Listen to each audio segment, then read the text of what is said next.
Have you ever wondered how many children are separated from their families by the child welfare system in America each year? A sobering question, isn't it?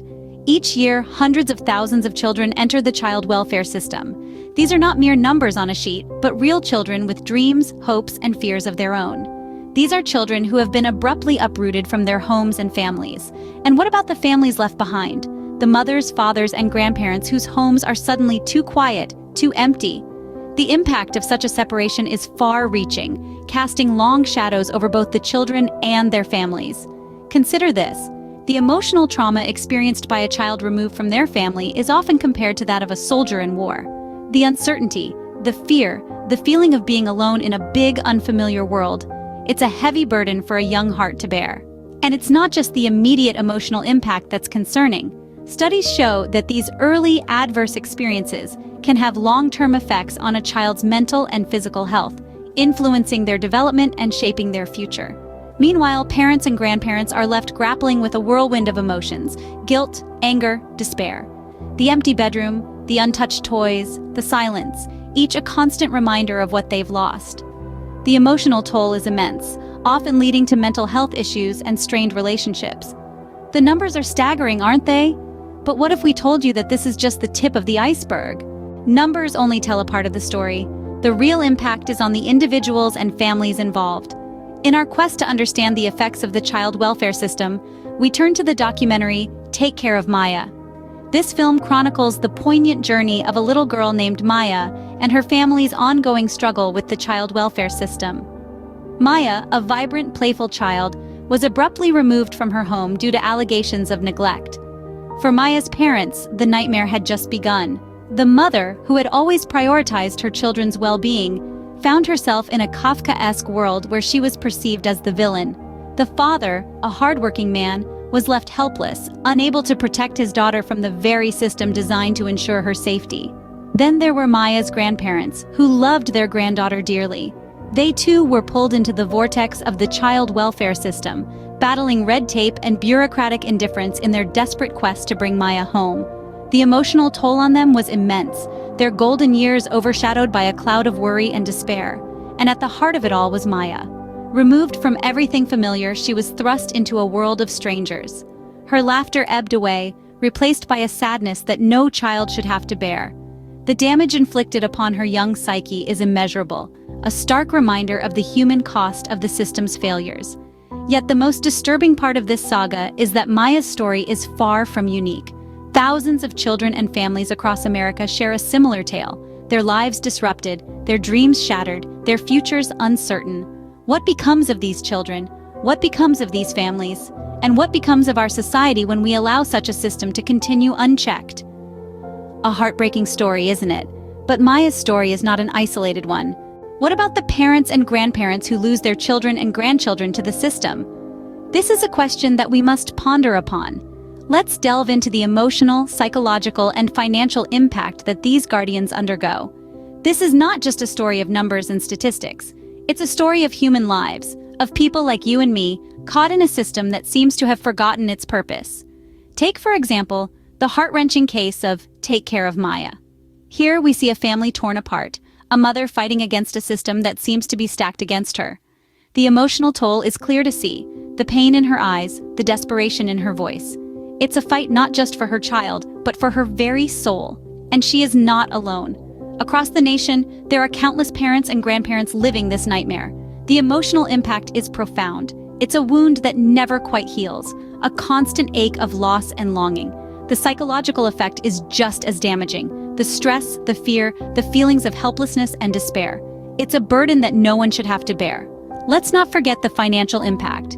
Court fees, legal costs, the price of trying to navigate a complex and often unforgiving system. Many families find themselves in financial ruin, all in an effort to get their loved ones back. It's a heavy price to pay, in more ways than one. These are the hidden victims, the ones we don't often hear about.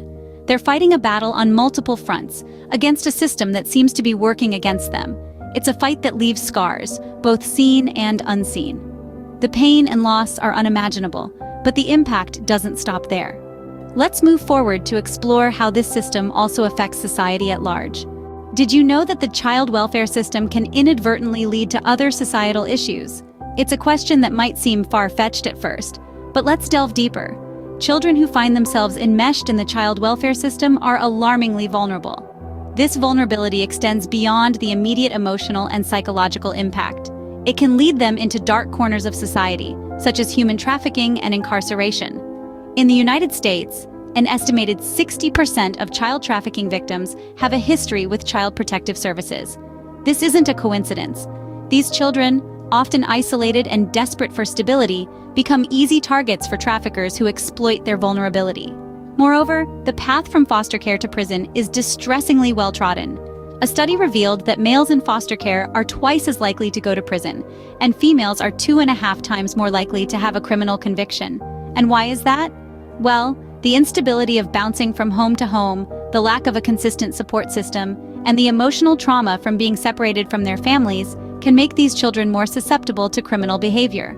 This isn't a condemnation of foster families or caseworkers who are often doing their best under challenging circumstances. Rather, it's a critique of a system that, in its current form, allows such outcomes to be possible. These statistics are not just numbers, they represent real children with real futures. When we allow our system to fail these children, we're not only hurting them, but we're also inflicting a wound on our society that might never fully heal. The implications are far-reaching and alarming, but can we do something about it? The answer is a resounding yes, but it will require acknowledging these harsh realities and committing to systemic change. The child welfare system is broken, but it doesn't have to stay that way. There are ways to mend this fractured system, to ensure it lives up to its name and truly protects the welfare of our children. It starts with community support. We all have a role to play in safeguarding our children. Neighbors, teachers, friends, we can all be vigilant, be supportive, and help create environments where children thrive. Policy changes are another crucial part of the solution. We need to shift from a punitive to a supportive approach, focusing on providing resources and assistance to struggling families rather than tearing them apart. Family preservation should be the default, not the exception. Increased transparency is also critical. The veil of secrecy that shrouds the child welfare system only serves to protect those who abuse their power. By making court proceedings and caseworker actions public, we can hold the system accountable and ensure it acts in the best interest of the child. We could also learn from countries where the child welfare system works, such as Denmark. They prioritize keeping families together and providing support services in the home. The result? Fewer children in foster care, lower rates of child abuse, and healthier, happier families. We need to remember that every child removed from their home is a child in distress, a child who will carry the scars of that trauma into adulthood. We owe it to them, and to ourselves as a society, to do better. Imagine a world where the system meant to protect children does just that, without causing additional harm. We can make this vision a reality. It's a monumental task, no doubt. But if we each do our part, if we push for change, for transparency, for compassion, we can transform this broken system into one that truly serves our children. Change is possible, and it starts with awareness and understanding. Now that you know the issues, what can you do to help? Firstly, we must remember that knowledge is power. The more we understand about the child welfare system and its shortcomings, the better equipped we are to instigate change. Start by spreading awareness. Talk to your friends, your family, your colleagues. Share what you've learned. The more people who become aware of these issues, the stronger the call for reform becomes. Secondly, consider supporting organizations that are actively working to reform the child welfare system. These organizations are on the front lines, advocating for policy changes, providing resources for affected families, and offering support and care for the children caught in the system. Your support could come in the form of donations, volunteering, or simply amplifying their message on your own platforms. The third and perhaps most crucial step is advocacy. Policy changes are essential in rectifying the systemic issues within child welfare.